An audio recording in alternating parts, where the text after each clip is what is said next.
Yeah, so it's interesting. I actually heard them or saw them on Much Music in Canada, which is like the equivalent of MTV, but the Canadian version.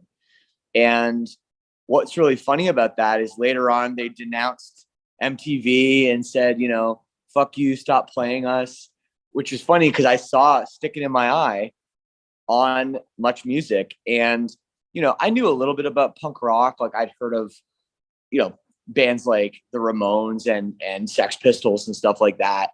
But hearing this was really like exciting. And back in those days, there was no internet, so you couldn't just go on the internet and try to find this band, this record. So I remember going to the store and I found the CD, but it was an import and it was like $27.99 or something. And I was like, oh, I can't get this, like I can buy two other records for the same, CDs for the same price. So I would just like constantly wait for this video to hopefully come on Much Music. And it didn't. It just didn't come on very much. It was like late at night, once in a while it would be on. But I always thought about this band. And then in 1994, when they put out Punk in Drublic, which everyone knows now is the classic record, that's when it seemed like the distribution was way bigger. And I think it was partly because Epitaph had put out, off the Offspring and Green Day had exploded. So that was, when I really got into the band. But the first time I heard them was Stick It in My Eye on Much Music. So in 1997, I was 16 and NOFX was playing in Cleveland, Ohio, which is about a 6-hour drive from where I lived in Canada. And for some reason, my parents were fine with letting their 16-year-old kid go with my 17-year-old friend in his car across the border, a long trip to go and see NOFX in a different country. And I saw them play at the Agora Theater, a venue that now Silverstein has played many times, and it always feels kind of special to be there. So yeah, I saw them play there. Great show. I remember the opening bands were the Bouncing Souls and High Standard.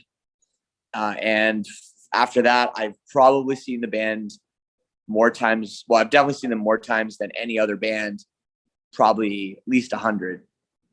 Yeah, we've done the Warped Tour with them three different occasions. So I remember it was 2004 was the first time we did Warped Tour and they were on, and you see the guys walking around and it's like, wow, that's my favorite band. This is crazy, and also, the music that Silverstein plays isn't exactly aligned with NOFX. We're not like a fast skate punk band. So we're in different circles, but I'd see Mike around and whatever. And I was kind of scared to say what's up to him. And then one day he came onto our bus looking for olives for a martini. As sounds very, very on brand for Fat Mike. And after that, I don't know, just to see him around. And then they were playing poker almost every night. Everybody, from the Bad Religion guys, Yellow Card guys, a bunch of, the main stage bands. And they had a seat open. And I'm a pretty accomplished poker player. That's what I used to do for money before the band made any money. So we kind of bonded a little bit through playing poker on the Warped Tour in 2004. And then 2006, we played almost every night together, and 2009 as well. So Mike and I became pretty good friends back in 2006. And ever since that, he's been on my podcast a couple times, and I run into him at some festivals and everything. And he's always been really, really nice to me. Oh, 100%, and it's interesting because before Silverstein, I was in a punk band, a very fast skate punk band that sounded like it could be on Fat Records, Fat Mike from NOFX's label, for people that don't know, very much in that world. And starting Silverstein, we were trying to do something different. We it was kind of like, oh, I'd been there, done that with punk rock. Let's try to do something else. But I always admired NoFX and Fat Mike's songwriting so much because of some of the interesting chord progressions and chord decisions, I guess, that he makes in the band's music. And you know, to point to an example, I think our song "My Heroine," which is probably our biggest, most popular song, in that bridge section, there's a part where we go to this B major chord, which is very much the NoFX chord. And without that influence, I don't think I would have come up with that idea to go to that kind of off sounding, major chord in that bridge. And I remember when we were making that song, our producer didn't really like it, and he was trying to get me to change it. And he's like, "Nah, that's the Fat record." He was calling it the Lagwagon chord, but it's the NoFX chord, I think. So it's definitely very much that's pulled directly from the influence of NoFX. Well, yeah, obviously this is about my favorite band, and when it's your favorite band, I think you're supposed to celebrate their entire catalog, and I do. I have all the rare 7 inches and all the bootlegs and all kinds of different pressings and all this different stuff. And one of my favorite NoFX albums is Pump Up the Valium, which I would say is not even probably a top 5 most popular record of theirs. Has a couple songs that they play live, but I love that album. And one of my favorite songs is buried way down in the record. It's like track 12 or something, and it's called Total Bummer. And it's a very fast, straight ahead punk song, but the lyrics are very sad, very emotional.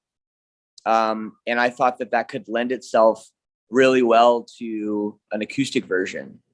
So I made one and it appeared as a B-side on our Shipwreck in the Sand album that came out in 2009.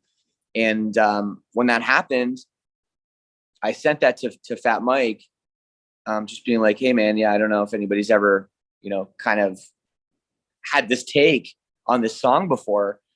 And what was cool is he emailed me back and he said that he actually wrote the song on acoustic guitar. So for me to kind of hear that somehow translated back was pretty cool. And then he sent me back another version of an acoustic song that was unreleased, which was a really nice gesture on his part too. But he I remember him sending me the email and saying, "It's really cool that you did, a deep cut and not fucking Linoleum like every other band," which is funny because that's all come full circle with their newest, one of their newest videos for Linoleum, where they talk about all the bands that have covered Linoleum over the years. Well, okay, I'm going to give you a top 3, but I also have to have a little footnote that it's not a full album, but The Decline is one of the most important pieces of punk music that's ever been created. And even though it's not a full album, it's one 18-minute song, it needs to be discussed, it needs to be heard.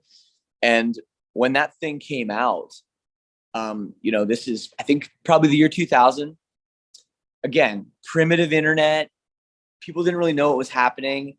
And literally, I went to the store hearing that this new release from NoFX was out called The Decline. Didn't know anything about it. And got the CD and put it in my car. And like on CD players, sometimes it'll tell you when you put the CD, like how many tracks and the running time. And it just said 1. And I was like, what the hell? And then my mind was blown for 18 minutes. So The Decline will be a number 4, I guess. It's not a full album.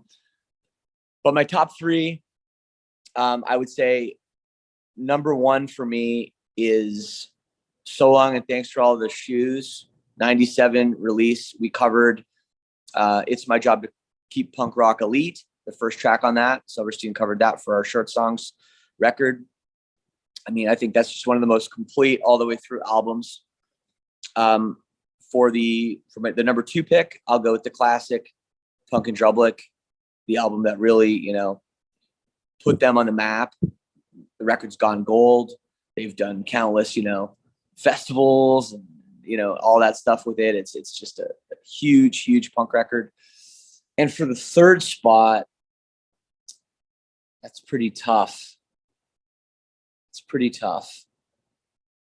I think I'll go with the White Trash album.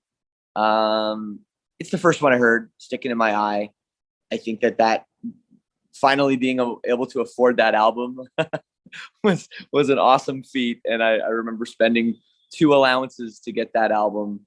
And it was just a record that I think I listened to probably more than any other one before. So there's the top 3. I know it's pretty standard, but I could rank all the records, and I do think there's something awesome about all of them.